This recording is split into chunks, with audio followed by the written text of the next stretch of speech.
oyentes de Radio Sefarad, bienvenidos una semana más a Revista de Medio Oriente. Saludamos a Masa Gabriel. Hola Masa, ¿qué tal? Muy bien. ¿Qué tal estás, Alejandro? ¿Cómo estáis en Madrid? Pues muy bien. Con ganas de que traigas a todos nuestros oyentes aquí a Radio Sefarad el análisis semanal de los medios de comunicación. Desde Revista de Medio Oriente hacéis un análisis de todo lo que tiene que ver con Oriente Medio, en especial y particularmente con Israel, con el conflicto. Y en este caso, en el de hoy, vamos a centrarnos en el diario El País, que por lo visto ha publicado una noticia con fechas erróneas y con una serie de no sé si podríamos decir despropósitos o cómo calificarlo, cómo lo calificarías, y explícanos el contenido y los errores en concreto de este artículo. Bueno, yo casi ya ni siquiera no lo llamaría despropósito al artículo en sí. Yo creo que ahora mismo, y lo digo con muchísimo dolor, porque El País es un periódico al que por muchos motivos le tengo mucho cariño, pero el despropósito que se está viendo y que se está viendo en general con todo lo que está pasando con el tema de Oriente Medio es mayúsculo. Entonces, por ejemplo, en este caso, primero podemos hablar de una entrevista que fue realizada con Leila Khaled. Uh-huh. Habéis hablado de ella sin duda alguna. Bueno, una entrevista muy humana, en la que sale una figura muy humana, y se pueden leer cosas que dice el entrevistador. O sea, no es que la entrevistadora lo diga, él habla de ella y dice que la consideran una terrorista lo mismo que ella al Estado de Israel. Es decir, está poniendo la valoración de un Estado democrático al mismo nivel que la valoración de una terrorista. Quiere decir que si, por ejemplo, estamos hablando de un líder de ETA, alguien dijera, bueno, España lo considera un terrorista, pero él también considera que España es terrorista. Es decir, están haciendo un ejercicio de equidistancia moral que es francamente vergonzoso, sobre todo cuando uno se da cuenta de lo que estamos hablando de una persona que secuestraba aviones. O sea, no estamos hablando ni siquiera de alguien que incluso mi opinión es la misma, pero bueno, puedo entender que hay ciertas dudas en las acciones. No, alguien que secuestraba aviones y que ha ido a Barcelona a reivindicar la lucha armada. Esa persona, o sea, que además milita en un grupo que está considerado un grupo terrorista por la Unión Europea.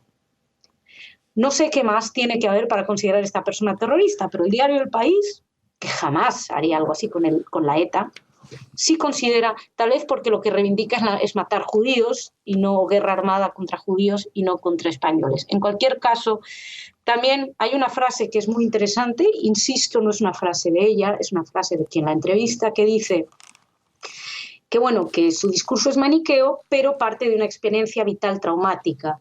La ocupación, que siendo niña en 1948 la expulsó a ella y a su familia de Haifa.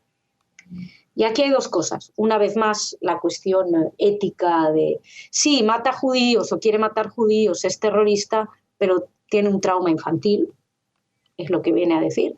Y en segundo lugar, que esto es un paso adelante muy importante, muy interesante y muy preocupante, sitúa la ocupación en el 48. Es decir, la propia creación del Estado de Israel. Ya no estamos hablando de los territorios que están disputados por los palestinos y por los israelíes, no estamos hablando de territorios en Cisjordania, no, estamos hablando de ocupación cuando habla de Israel. O sea, del propio Estado de Israel dentro de lo que es aceptado internacionalmente como Israel, salvo por los grupos terroristas palestinos y varios estados árabes que patrocinan estos grupos, y no solamente árabes, que patrocinan estos grupos terroristas, que son los únicos que tienen esa duda, y por lo visto el diario El País también con una frase como esa. Pero no solamente tenemos un problema hablamos de ética o de consideración, hay un problema de información. Sí, porque en este caso estabas hablando concretamente de la entrevista a Leila Khaled, pero comenzábamos comentando un artículo en concreto. Ah, sí, efectivamente. Hay un artículo que por ahora sigue, nosotros nos hemos quejado a través de email y también ya luego, al no haber respuesta, a través de Twitter. Por ahora sigue en su lugar. Una noticia que dice, es muy interesante, sin noticias en el canal de Netanyahu. Entonces explica que el canal de Netanyahu, pertenece a Kan, ha segregado las noticias y que la Knesset, o sea, el Parlamento israelí, aprobó una ley para dividir las noticias en esa... Bueno, ellos dicen segregar, porque hablando de Israel hablamos de segregación hasta para cuestiones televisivas. O sea, que vamos a situarnos y ya ahora ya entro yo a poner en contexto. La historia es la siguiente. Estaba el canal público, que era Canal 1, y todos los seguidores de Eurovisión habrán visto que se despidieron en este último evento, porque por una nueva ley de televisiva se cierra el Canal 1. Iba a ser reemplazado por uno nuevo que se llama Kan, una corporación nueva que es Kan, la nueva corporación. ¿Qué ocurre? En su momento Netanyahu no le gustaba mucho Canal 1. Pero cuando fue a salir esta nueva Kan, dijo, van a ser más cañeros contra mí de lo que ya es Canal 1, con lo cual empezó a defender Canal 1. Es decir, Kan surge en contra de la voluntad de Netanyahu. Para lidiar con esto se propuso, y Netanyahu y su ministro propusieron, que la Kan la corporación se dividiera en dos partes. Una es la informativa, que la llevaría unos directivos, y el resto de la programación que sería llevada por otros directivos. En espera de esto no habría noticias. Eso fue aprobado por la Knesset, por el Parlamento, pero la Corte Suprema lo tumbó. Con lo cual esa división no se hizo nunca, no se produjo nunca, y sí hubo noticias. Entonces, sin noticias en el canal de Netanyahu, que es falso, sí hubo noticias. Esa ley que dicen que segregaba, que dividía, no se aprobó tampoco. Y además me llama la atención que llame canal de Netanyahu precisamente al canal en contra del que estaba Netanyahu. Pero bueno. Y dentro del propio artículo, en un momento dado, dice que Netanyahu perdió las elecciones en 1979, cuando terminó su primer mandato. Yo creo que en 1979 Netanyahu estaba precisamente en Boston estudiando en el MIT. Fue en los años 90 cuando perdió su primer mandato. Eso es una errata, evidentemente, pero tampoco la han cambiado. Y para terminar, quisiera hablar de algo que estoy viendo ahora mismo en las páginas del País, que es una especie de panfleto para hablar de la Nakba. Y digo bien palabra panfleto porque, bueno, es una cosa emotiva que termina con un llamamiento a recaudar fondos para la UNRWA, que recordemos es la organización de la ONU que gestiona los refugiados palestinos, así como ACNUR gestiona todo el resto de los refugiados del mundo.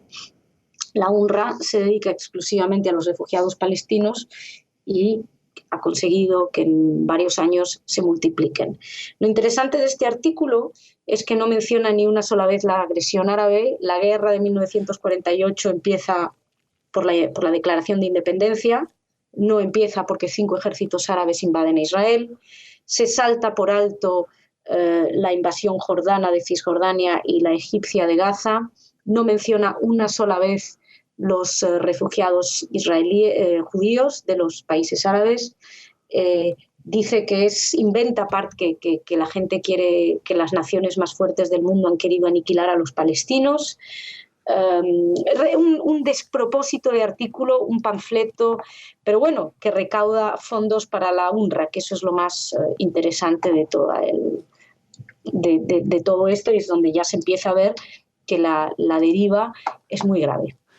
Pues muchas gracias, Masa, por este análisis, como siempre, que semanalmente traes hasta los micrófonos de Radio Sefarad, desde Revista de Medio Oriente, que recordamos a todos nuestros oyentes que pueden acceder, al menos esta es la dirección web, revistamo.org. Por lo visto hay unos problemas técnicos que últimamente está fallando vuestra web, ¿no, Masa? Entonces, si algún oyente se extraña de que con esta dirección no consiguen entrar, no es que sea errónea, sino es que hay ciertos problemas informáticos que han dejado la web caída, como se suele decir. Sí, estamos con estos temas, por eso estamos recurriendo al Twitter, no es nuestro estilo habitualmente, pero bueno, es la única manera que tenemos ahora de poder transmitir nuestras protestas o que queden claras. Yo recomiendo a todo el mundo que escriba y que proteste. Que proteste porque tenemos derecho a información de verdad, a que no se inventen las noticias, a que nos inventen las fechas, a que no nos den una narrativa como si fuera la única verdad, a que nos expliquen lo que está pasando. Y eso no está pasando ahora mismo en el país, donde parece que hay una monoversión y no hay espacio para la verdad, desde luego. Bien, pues con este mensaje cerramos la edición de Revista de Medio Oriente por hoy. Muchas gracias, Masa Gabriel. Gracias a vosotros y un abrazo fuerte.